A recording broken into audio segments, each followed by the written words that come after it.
আওয়ামী ফ্যাসিবাদের সেই ভয়ঙ্কর হিংস্র দুঃশাসনে যারা গণতন্ত্রের গলায় পা দিয়ে শ্বাসরুদ্ধ করে রেখেছিল, যারা অন্যের জমি অন্যের সম্পদ কেড়ে নিয়েছিল, যারা অন্যকে তার বাস্তুচ্যুত করেছিল, যারা ভয়ঙ্কর এক রাজত্ব কায়েম করেছিল, কোন টেন্ডারবাজ কোন ধরনের সমাজ অপরাধীরা বাংলাদেশ জাতীয়তাবাদী দল বিএনপির সদস্য হতে পারবে না। যারা সমাজে অত্যন্ত গুণী মানুষ, অধ্যাপক, শিক্ষক, অফিসার, কর্মকর্তা, এরা বিএনপির সদস্য হবে।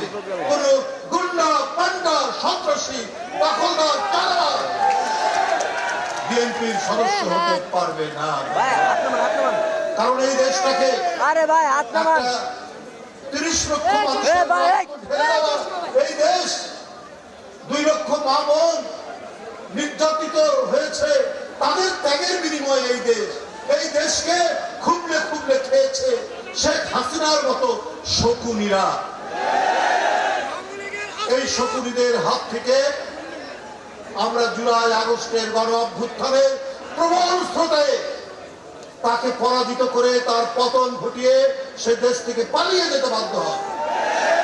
সুতরাং আমরা যে দেশ গড়ব, সেই দেশ হবে শান্তির, সেই দেশ হবে সুস্থির, সেই দেশ হবে একটি ভদ্র সমাজ নির্মাণ করার, একটি গণতান্ত্রিক সমাজ নির্মাণ করার। সেই সমাজে যে কেউ মুক্তভাবে কথা বলবে, প্রত্যেকের কণ্ঠের স্বাধীনতা থাকবে, প্রত্যেকের নিজের মতামত প্রকাশ করার স্বাধীনতা থাকবে, তার চলাচলের স্বাধীনতা থাকবে। সে নির্বিঘ্নে এগিয়ে যাবে এই দেশটিকে বিনির্মাণ করার জন্য। সেই প্রত্যয়, সেই অঙ্গীকার নিয়েই আমরা নতুন করে দেশ গড়ব। এখন হঠাৎ করে কোন রাজনৈতিক দল অনেক কথা বলছেন পিয়ার পদ্ধতি। ভাই, পিয়ার পদ্ধতি কি?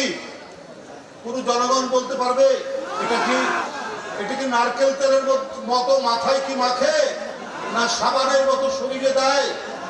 গ্রামের মানুষ, এদেশের সাধারণ মানুষকে বলতে পারবে? এটার তো কোনো ইয়ে নাই, এটা তো কোনো দৃষ্টান্ত নেই। এটা এর আগে কখনো ব্যবহার করা হয়নি। হঠাৎ করে নির্বাচন আর বেশি দূরে নেই, হঠাৎ করে এই কথাটি 2-1টি রাজনৈতিক দল বলছেন। যারা অনেকে ধর্ম নিয়ে রাজনীতি করেন তারাও বলছেন, আরে ভাই, আপনার এলাকায় কে এমপি হবে আপনি জানবেন না? আপনার তো জানার কথা। কে অত্যন্ত ভালো মানুষ, কে সাধারণ মানুষের সুখে দুঃখে আনন্দ বেদনায় আপনার কাছাকাছি আপনার পাশাপাশি থাকবে, সেই লোকই তো আপনি বাছাই করবেন। পিয়ার পদ্ধতিতে সেই বাছাইয়ের কোনো সুযোগ নাই।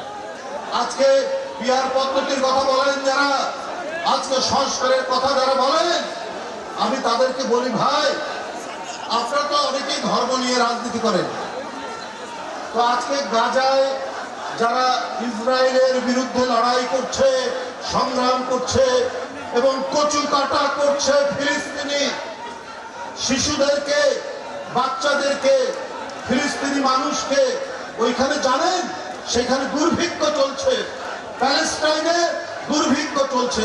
কই একবারও তো বললেন না গাজায় যারা মারা যাচ্ছে, গাজায় আজকে দুর্ভিক্ষে না খেতে পেয়ে আজকে শিশু, কিশোর, তরুণ, সাধারণ মানুষ আজকে দুর্ভিক্ষ থাকছে, তার জন্য আমরা ত্রাণ সামগ্রী নিয়ে পাঠাই।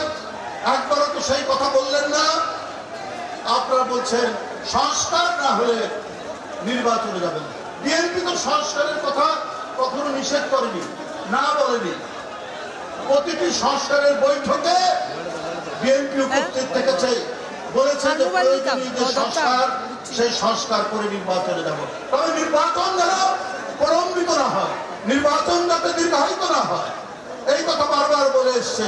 কিন্তু উদ্দেশ্য প্রণোদিত কেউ কেন কি কারণে নির্বাচন পেছানোর কথা বলেন, বিলম্বিত করার কথা বলেন। এই উদ্দেশ্য আমরা জানি, এটা কেন এই উদ্দেশ্য সেটা আমরা ভালো করেই আমরা বুঝতে পারি, আমরা উপলব্ধি করতে পারি। যে ভোট জনগণ দিতে পারেনি 16 বছর, ভোটাররা ভোট কেন্দ্রে যেতে পারেনি, দিনের ভোট রাত্রে হয়েছে, দামি নির্বাচন হয়েছে, শেখ হাসিনার অধীনে। তো সুতরাং ভোটাররা ভোট কেন্দ্রে যাওয়ার সেই ব্যবস্থা করুন।